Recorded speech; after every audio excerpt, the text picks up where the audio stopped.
Het is waarschijnlijk het meest bekeken klassieke concert ter wereld. Het beroemde nieuwjaarsconcert van de Wiener Philharmoniker, dat morgen over de hele wereld live wordt uitgezonden. Met veel hotemetoten uit binnen- en buitenland in die concertzaal in Wenen. En de eerste harpiste van het orkest die komt uit het Belgisch-Limburgse Peer en heeft haar eigen harpklas op het conservatorium in Maastricht. En daar zocht Jo Korteraad haar op.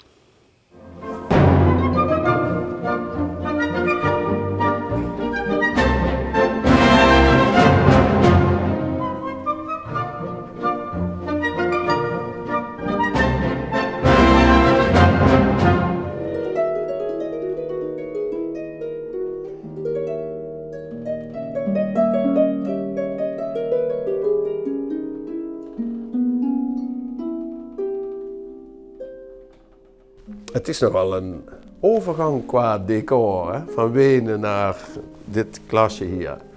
Ja, toch kom ik iedere keer heel graag naar Maastricht. We hebben een heel fijne klas hier. Uiteraard is het helemaal anders. Daar speel ik natuurlijk voornamelijk in het orkest, hier geef ik les. Het is echt heel fijn om de twee te kunnen combineren.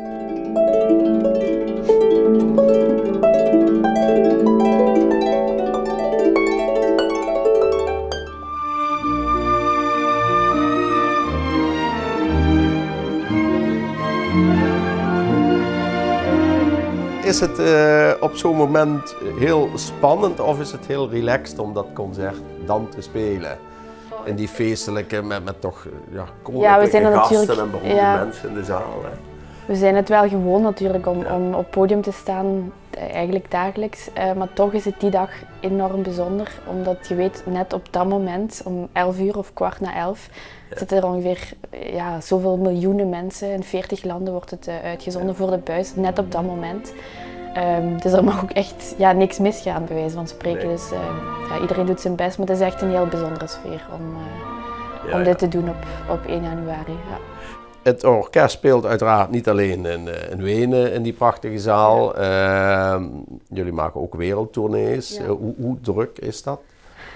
Bijzonder druk. Ik leef echt in mijn koffer. Okay. We zijn nog maar net terug van een tournee van 3 weken in Azië, Japan en China.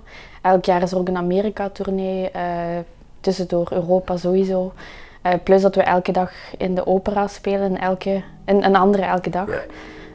Ja. En dan mijn tripjes naar Maastricht. Ja. En het is druk, maar de afwisseling maakt het ook heel boeiend.